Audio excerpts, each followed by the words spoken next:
बूढ़े ने घर छोड़ने का फैसला कर लिया। गांव के कुएं पर जाकर उसने पेट भर पानी पिया और डंडा टिकाता हुआ दूसरे गांव चला गया।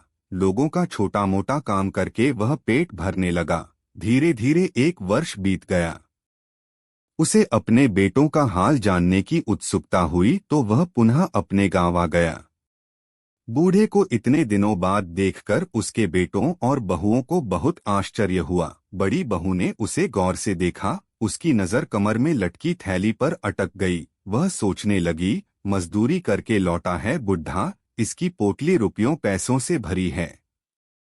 झट घूंघट काढ़ आगे बढ़कर बोली, कहाँ चले गए थे पिताजी?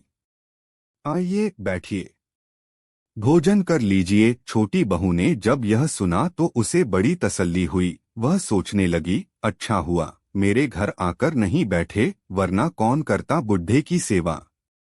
छुटकू की नजर थैली पर कुछ देर से पड़ी। उसने यह बात अपनी पत्नी को बताई और बोला, देख, कल पिताजी को अपने घर बुला लाना। प्रेम से उनका दिल जीतने की कोशिश करना, वरना बड़कू बहुत चालाक है। उसकी पत्नी भी बहुत चतुर है, पूरी थैली हजम कर जाएंगे वे दोनों। छुटकू बड़कू वे दोनों बूढ़े की सेवा करने लगे।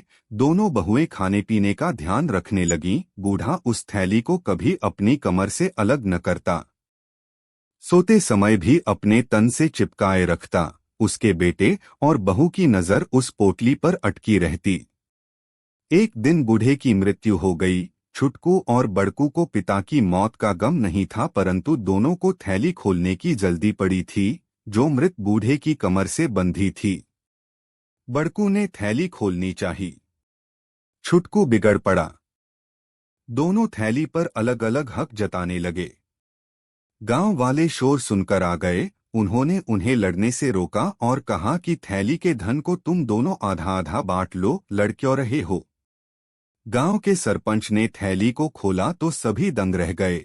उसमें मिट्टी, कंकड़, पत्थर के छोटे छोटे टुकड़े पड़े थे। छुटकू, बड़कू एवं उनकी पत्नियां गांव वालों के सामने मुंह लटकाए खड़े थे और थैली में भरे उन कंकड़ पत्थरों को देख रहे थे। सरपंच बोला, मूर्खों, तुम्हारा पिता एक अच्छा इंसान था, परंतु तुम्हारे दुर्व्यवहार ने उसे यह कपट भरी थैली बांधने को मजबूर कर दिया। तुमने जो बुरा व्यवहार उसके साथ किया था, उसका फल तुम्हें मिल गया। उठो और अपने पिता के अंतिम संस्कार की तैयारी करो।